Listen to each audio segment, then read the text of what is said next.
It's very encouraging to see the ongoing commitment to higher education and especially to community colleges. Tonight, the rising cost of higher education is crippling many Central Illinois families. The funding proposal to combat that. Also, it's been a year since she vanished in Bloomington, but are investigators any closer to figuring out what happened to 7-month-old Zaraz Walker? Where that investigation now stands. And we begin tonight with the winter weather. You're taking a look at Chicago today, where they got their first measurable snow of the month. And it has caused a lot of traffic headaches. It's also been snowing all across the Midwest, including right here in Central Illinois. In Des Moines, Iowa, though, to begin, the number of car crashes piled up as quickly as the snow today. The slick conditions combined with heavy snow made it really difficult to see. Between midnight and 3 this afternoon, the Iowa State Patrol responded to 94 crashes, with 4 involving an injury. State troopers also assisted another 125 drivers, many involving cars stuck in the snow. And that snow went as far as eastern Nebraska. You can see that heavy snowfall right here on your screen with this video right now. We do have team coverage on the winter weather in our area. Our Brianna Rittman joins us live in Bloomington right now. But let's first begin with our chief meteorologist, Chris Yates, to see how the weather may affect our roads here. Chris. Shelby, roads have started to ice up. We had the light rain earlier today, a little bit of drizzle. Now that the temperatures have dropped, those roads are becoming icy, and we've got a little bit of snow on top. Let's take a look at some road conditions across the region. You're taking a look at Glen and Sterling in Peoria, looking east. A little bit of ice and a little snow there on that camera. Another camera view to look at will take you along Highway 24 and Grange Road just outside of Washington. The snowflakes have stopped flying. Again, the pavement turning a little icy, and we've got a little snow building up on the side of the street there. Now, we do have snow continuing to stick to pavement, icy surfaces as well, so it is going to be a little slick, especially those elevated and untreated surfaces.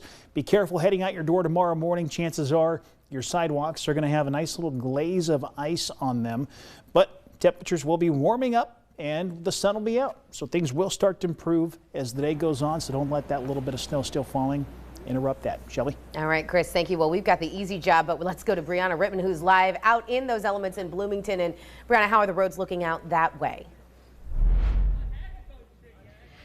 Well, Shelby, I'm right at the corner of Linden and Buford in Uptown Normal. It is windy and chilly outside, but on my way over here, I did see trucks salting the roads in the Twin Cities. Now let's look at a video that was taken a couple of hours ago in Bloomington. As you can see, there's a little snow on vehicles. Many people are driving on the wet or icy roads. With the combination of darkness, slick roads, and snow, make sure you're careful driving or walking on the roads. And make sure to stay bundled up in the weather. Don't be like me forgetting your gloves. But for now, live in Uptown Normal, I'm Brianna Rittman, WMBD News. All right, Shelby? Brianna, we're going to get you those gloves all the way from Florida out there. Thank you so much. Let's turn to our Capitol newsroom right now. Higher education at the forefront of many people's minds after Governor J.B. Pritzker's State of the State address yesterday. Local Central Illinois colleges reacting to the increase in higher education funding. Now, according to Governor Pritzker, 70% of students are leaving the state for better education opportunities, and he wants to change that. The governor wanting to increase MAP grants by $100 million, as well as a $100 million investment in state universities and community colleges. Governor Pritzker also spent part of the day in Springfield touting what he's calling the Smart Start program. Now, the budget there allocates $250 million for that program. The governor says the initiative will provide every child in the state with access to a preschool program. But that's not all. Smart Start Illinois would also give money to child care providers so that they can pay their workers better. There's also money earmarked to build more preschools and expand ones already in place. A facility coordinator in Springfield tells us this will help bring more students into the classrooms. We often have a wait list for classroom placements, but with the governor's planned expansion for both enrollment and facilities, there will be an opportunity for more children to have a preschool experience before entering kindergarten.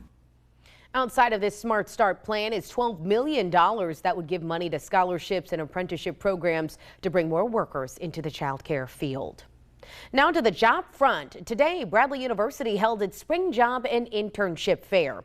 More than 150 agencies and companies packed the university's Renaissance Coliseum.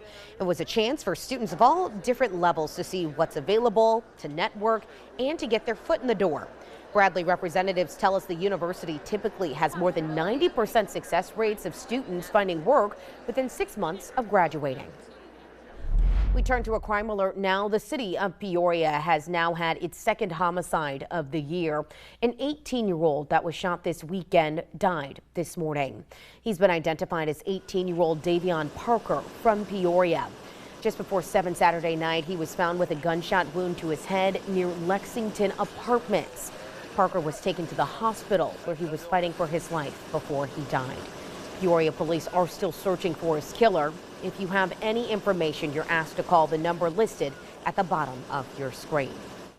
In the courtroom, a guilty plea from the woman who hit and killed 2 people with her car while investigators say she was intoxicated last April.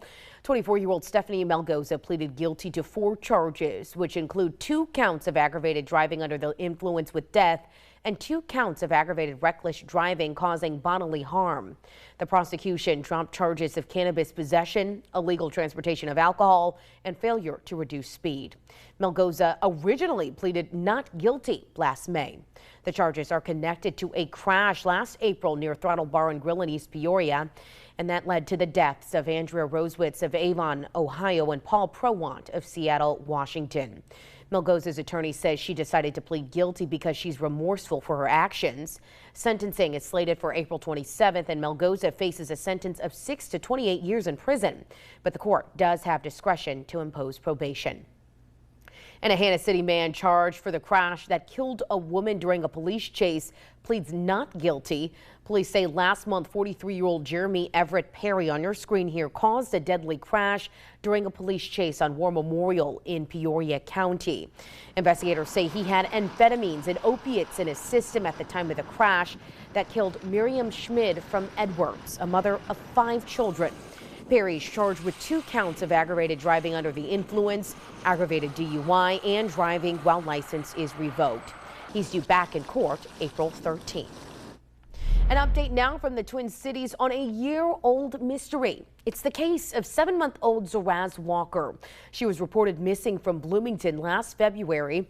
Back in November, her mother, Kimberly Burton, was acquitted for concealment of death due to insanity. Psychiatrists diagnosed Burton with schizophrenia and PTSD. Bloomington police are working with the National Center for Missing and Exploited Children to find the baby. Some in the community hope that they'll find her alive. Bloomington police say all of Burton's other children have been placed with families through DCFS. Well, the Salvation Army of McLean County announcing the results of its Love Beyond Christmas campaign. The theme, Love Beyond, is to encourage people to love beyond difficult circumstances like COVID. Donations did fall short of the $600,000 goal, but they did raise more than $572,000 this season. Proceeds go to programs for shelter, a food pantry, and rent and utilities assistance.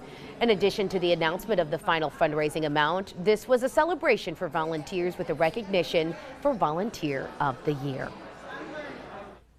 We are just so blessed by the people who gave their time to Ring and all the volunteers that helped us through this season. We're able to do a lot for the residents here. The residents here at Safe Harbor and the people in McLean County. The development director says they'll have to make a few adjustments to the budget, but they do plan to keep all of their programs. Take a look at this. A local dog facility is getting some new attention and resources thanks to an up-and-coming movie. Tazewell County Animal Control will get 5% of proceeds from the Year of the Dog. The Tazewell County Animal Control is directly linked with the Humane Society. The Humane Society finds any health or surgical related issues with animals, and the proceeds will help fund that. The movie is a story about 2 strays, a loner alcoholic struggling to stay sober, and a rescue dog with an unusual athletic gift. You can watch that movie at the VIP Morton Cinemas on Friday, February 24th. Still to come, one train derails in Ohio and now another derails in Michigan. We're exploring what happened, and that now has residents very concerned about their safety.